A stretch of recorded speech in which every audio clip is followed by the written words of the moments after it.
if I lay down and I play dead and I stay dead, maybe you'll get. Ah, j'ai une crampe au pied, putain. Bon, et ma souplesse légendaire. Ah, c'est en train de me def. Il n'y a que moi pour avoir une crampe au pied. J'en ai marre. Coucou les amis, j'espère que vous allez bien. Donc aujourd'hui on se retrouve pour une nouvelle vidéo. Je suis à peu près cadrée. On va essayer de cadrer un peu mieux, voilà, comme ça. Comme je vous l'avais promis dans la dernière vidéo, je vais vous parler d'une partie de moi-même que je ne peux pas appeler un don, parce que je n'appelle pas ça un don, mais c'est une partie de moi. Et donc du coup voilà, je vous avais promis que je vous en parlais dans la dernière vidéo. Et donc chose dite, chose faite. Donc c'est parti, je vais vous en parler. Alors par contre, pas de critique, pas de jugement. De toute façon, dans tous les cas, voilà, c'est une partie de moi. Je demande pas forcément qu'on me croie ou non. Je ne demande pas d'approbation non plus. Mais du coup voilà, je vous en parle à cœur ouvert parce que ben, vous allez être réellement les premiers, en gros, où je vais en parler réellement, en dehors de mes amis proches, voilà.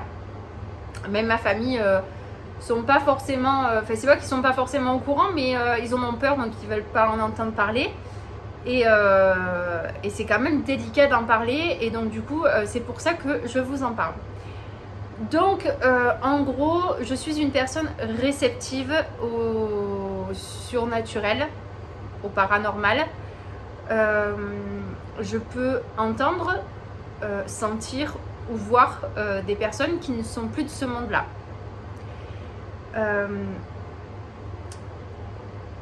Ça a été très très difficile pour moi de l'accepter parce que ben, déjà d'un c'est étrange, deux ça fait peur.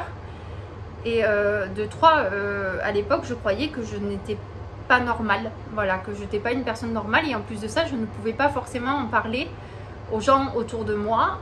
Parce que clairement, la réaction... j'ai essayé déjà d'en parler, mais j'ai eu la réaction tant attendue qui n'a pas été forcément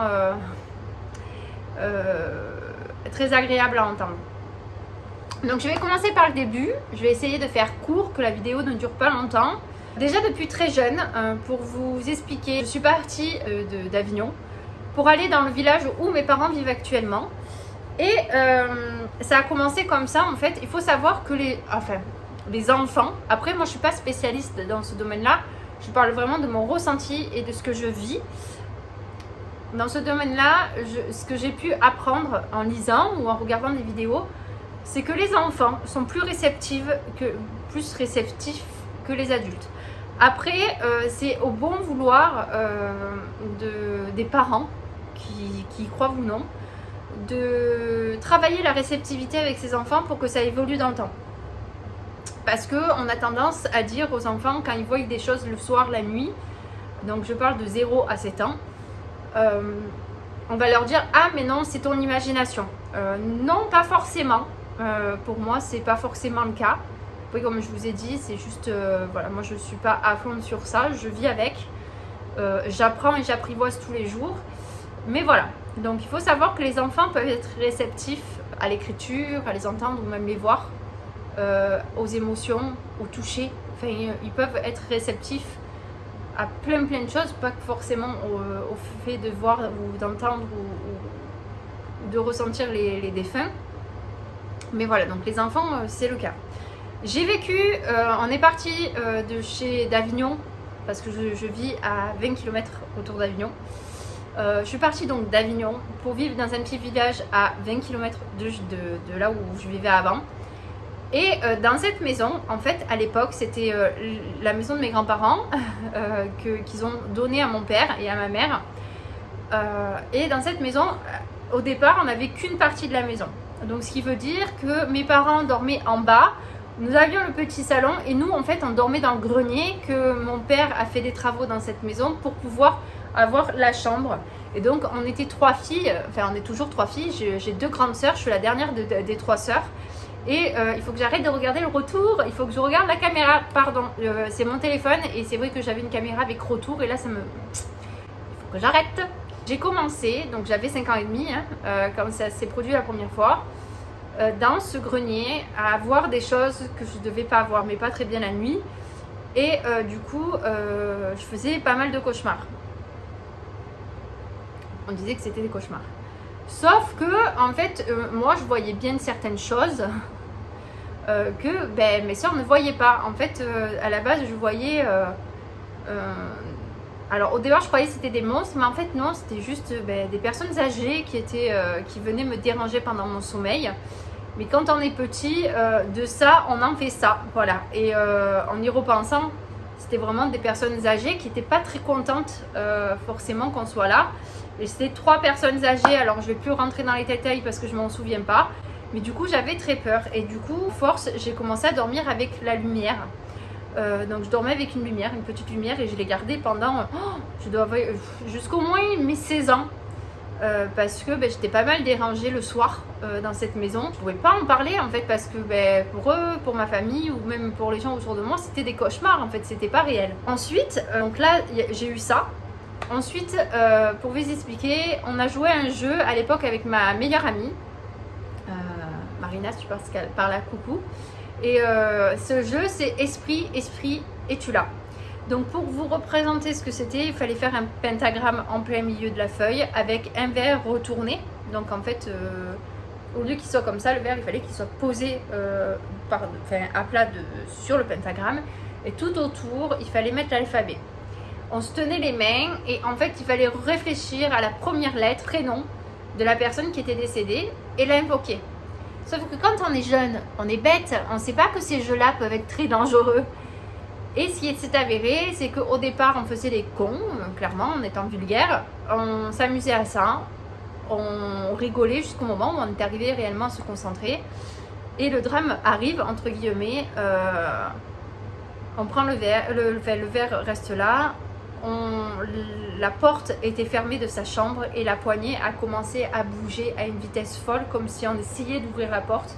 Mais vraiment, genre, vraiment vite. La poignée, elle faisait ça, très vite. Et ça s'est arrêté d'un coup. Sauf que ma meilleure amie de la peur a retourné le verre.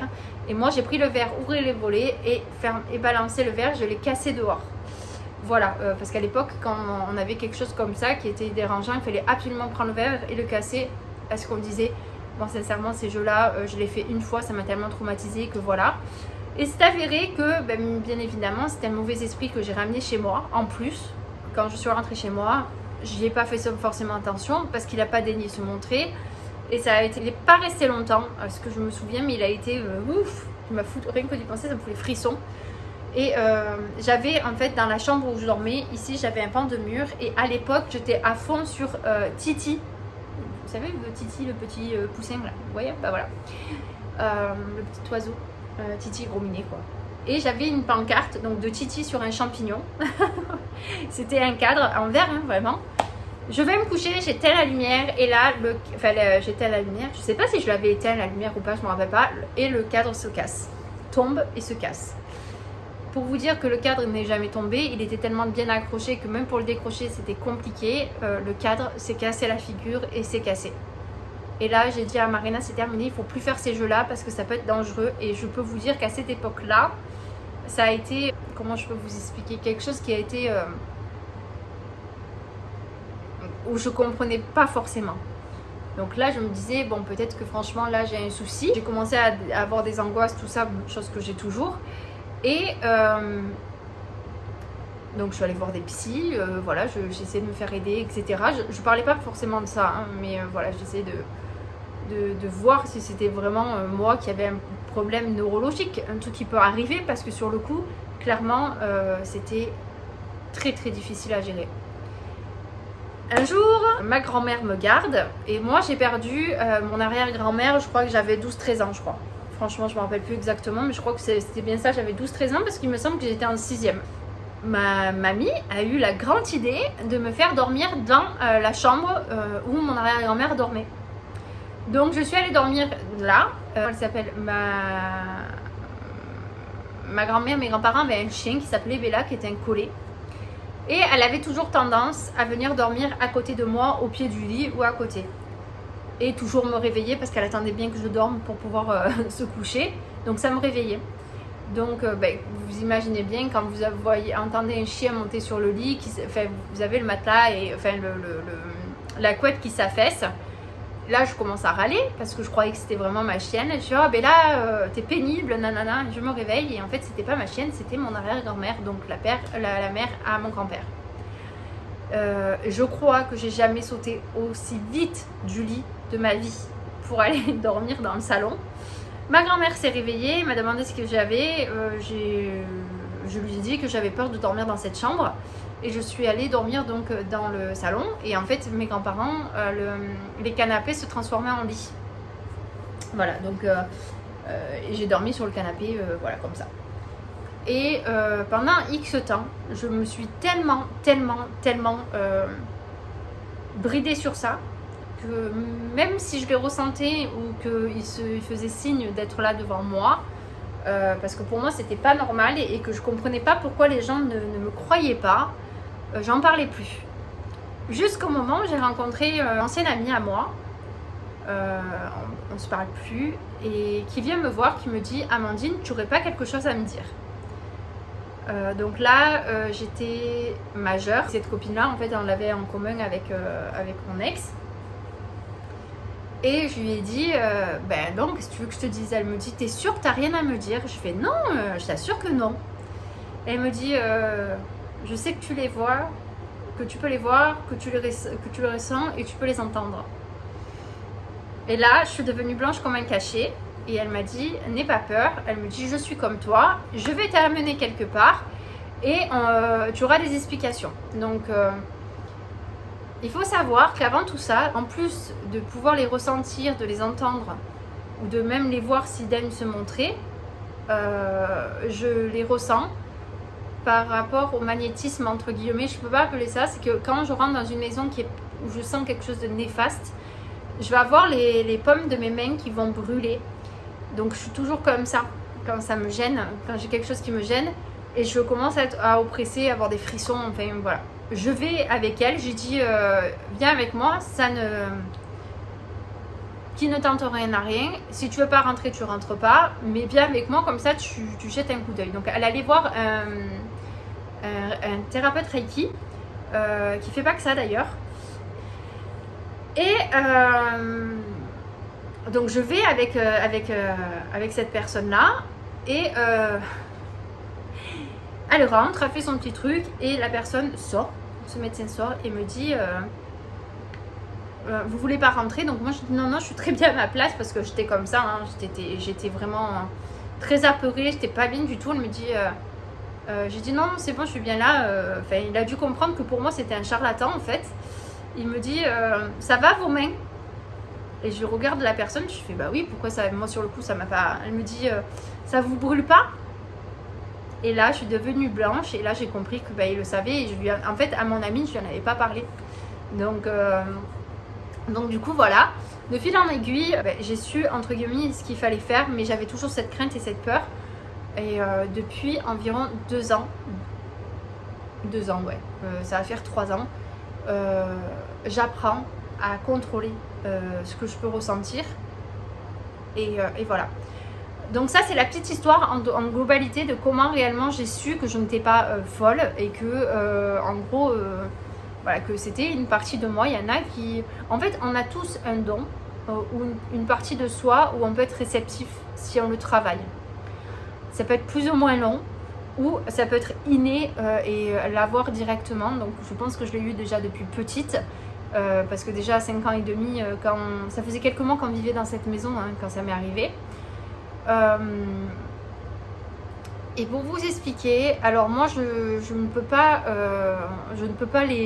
n'ai pas l'écriture automatique. Mais par contre, je peux avoir, alors je ne peux ne pas les voir tout le temps. Je peux les voir, ça m'est arrivé d'en voir plusieurs fois. Voilà, s'ils se présentent à moi, voilà, ils viennent. Il y en a qui les voient tout le temps, au milieu de la route, n'importe où. Moi, je les vois, mais comment je peux vous expliquer? Si réellement ils se présentent à moi, s'ils veulent que je les vois, je vais les voir en fait. Mais par contre, je les ressens beaucoup. Parce que au final, quand on est réceptif, on est empathe aussi. Donc, toutes les émotions, on est des éponges. Les émotions, etc., on les ressent beaucoup. Mais je ressens beaucoup aussi les énergies, qui fait que je peux sentir si une maison est malsaine ou pas. S'il y a quelque chose de dérangeant, je peux le sentir. Et là, par contre, ça va être assez problématique. Parce que je suis pas... moi, je suis pas dans le but de venir les déranger, en fait. Moi, s'ils veulent venir me voir, venir me parler, il n'y a pas de problème. Je suis là, ils viennent me voir, me parler. Mais c'est pas moi qui irai vers eux. Il faut savoir que par rapport aussi à cette particularité, je déteste aller dans les hôpitaux. Rien que d'y rentrer, c'est une horreur. Et je déteste aller dans les cimetières. D'ailleurs, je n'y vais pas. Voilà, j'ai mes grands-parents qui sont enterrés dans les cimetières du village où mes parents vivent. J'aimerais me recueillir plus souvent, mais je ne peux pas. Je crois qu'on ne s'imagine pas à quel point ça peut me rendre malade. Vraiment, c'est que je vais mettre pleurer 1 heure avant et pleurer 1 heure après. Voilà. Je ne peux pas vous dire comment ça m'est arrivé parce que j'ai toujours eu ça dans ma vie, tout le temps. En fait, tout est lié. Je peux savoir si même un être humain classique qui est vivant ment ou je peux ressentir un peu ces énergies en fait quand il ment pas, quand il est angoissé, quand il est en colère. Tout ça, je le ressens, que ce soit des vivants ou des morts. Je vais pas vous mentir, je ne le travaille pas. Bon, si, je le travaille un peu plus maintenant. Du fait est que je me laisse plus faire. Pardon. Cette vidéo est encore très brouillon et elle va durer une éternité. Mais voilà. Je n'en parle pas. Parce que au départ, j'avais peur de la réaction des gens. Combien de fois j'ai pu en parler à des pseudo-personnes que je croyais, des personnes de confiance que je croyais des amis, et que par la suite m'ont fait passer pour folle. J'ai toujours été très ouverte d'esprit, du fait est que il y a des choses qu'on ne peut pas forcément voir, mais qui sont là avec nous. Des mondes parallèles, vraiment des choses qu'on ne peut pas voir réellement. Je peux voir certaines choses, mais il y a plein d'autres choses que je ne peux pas voir. Mais je sais qu'elles sont là. Après, il y en a d'autres qui sont athées. Moi, comme je vous ai expliqué dans l'autre vidéo, je n'ai pas forcément de religion. Je crois en mon Dieu intérieur, mais je sais qu'il y a des choses que nous ne pourrons pas voir. C'est comme ça. Voilà, donc vous savez, cette fameuse partie de moi, qui fait partie de moi tout court en fait, c'est une partie de moi. Qui est donc la réceptivité. Je ne suis pas médium, donc je ne vois pas dans le futur, je ne vois pas dans le passé. Je vois dans le moment présent. Donc en fait, voilà, par exemple, pour vous expliquer, là, dans cette maison, là, dans l'appartement où je vis, je sais qu'il y a une personne qui est décédée, c'est une grand-mère. Donc je pense, alors parce que je crois que cette maison est familiale. La maison où je vis, donc c'est une maison individuelle, séparée en deux. Et je pense que mon propriétaire, c'était ses grands-parents ou ses arrière-grands-parents qui vivaient ici. Et je sais qu'il y a eu un couple qui a été dans cette maison. Et je sais que la grand-mère est toujours là. Voilà, c'est fait passer partie de l'esprit du foyer parce que cette maison lui appartient en fait. Mais je sais où elle est décédée, je sais dans quelle pièce, et je l'ai toujours su du moment où je suis rentrée dans la maison. Voilà. Par exemple, c'est un exemple que je peux vous donner. Quand il y a des amis qui viennent, etc., et qui veulent qu'on parle de ça, je peux dire s'il y a des personnes autour d'eux, oui ou non, si la personne daigne réellement être là ou pas. Donc je peux savoir qu'elle est là sans la voir et l'imaginer totalement parce que je la ressens complètement et en fait, et après elle se dévoile. je ne les vois pas en 4D ni en 3D. Voilà, je ne les vois pas comme nous, faits de chair ou quoi que ce soit. Je les vois. Ils sont pas transparents, c'est pas des fantômes. Enfin voilà, c'est vraiment l'esprit. Voilà. Je peux voir cet esprit comme elle est décédée ou comme elle était avant ou non. Voilà. Donc en gros, voilà ce qui fait partie en gros de ma vie de tous les jours. C'est quelque chose qu'il faut travailler. Il y en a qui en font leur métier. Moi, je ne fais pas, je veux pas faire ça parce que j'ai des principes. Il y en a qui aident avec cette particularité. Donc, comme je disais, qui en font leur métier. Et franchement, bravo à eux parce que franchement, c'est beaucoup de courage. Pour moi, en fait, s'ils ne viennent pas me voir ou me parler, je ne vais pas les déranger parce que pour moi, on ne dérange pas des personnes qui sont décédées. Pour moi, il faut les laisser où ils sont tranquillement et pas venir les affoler parce qu'il y en a qui restent dans l'espace-temps et qui ne savent même pas qu'ils sont décédés et qui en fait, ils sont dans une certaine époque et en fait, ils revivent le même jour tout le temps du moment où de quelques heures avant au moment où ils décèdent et ils s'en rendent pas compte.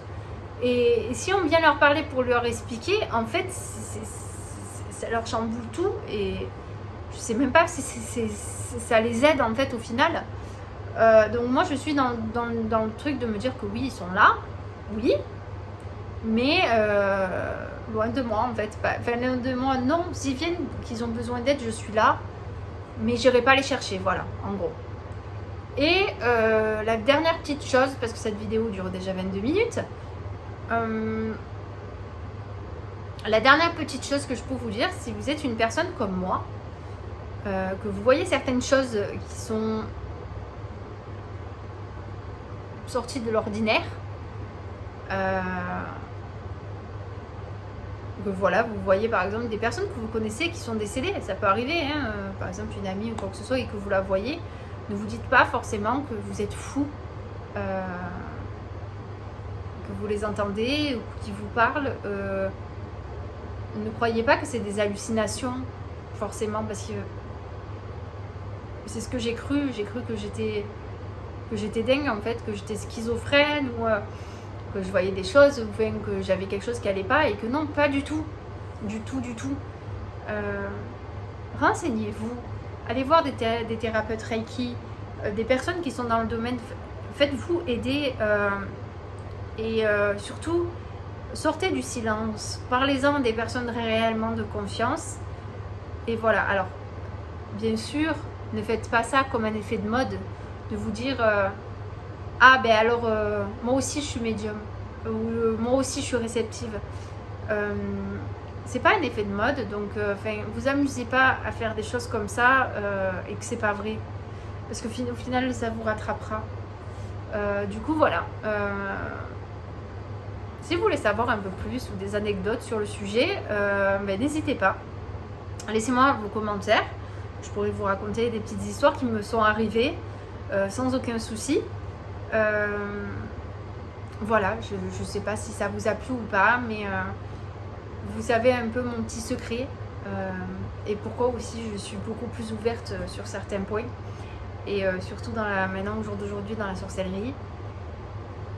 Voilà, donc écoutez, moi je vais vous laisser, donc surtout si ça vous a plu, n'hésitez pas à liker, partager, commenter, vous abonner si c'est toujours pas fait et surtout à activer la cloche de notification pour rien rater de mes nouvelles vidéos. Dites-moi si vous avez des choses particulières dans votre vie, si vous êtes médium, si vous pouvez voir certaines choses qui ne sont pas produites, si vous êtes empathe, si vous êtes réceptif comme moi, ou si vous avez un don particulier, voilà, j'aimerais bien savoir. Donc n'hésitez pas à me dire ça par commentaire, je suis très curieuse. Et voilà, et nous on se retrouve très vite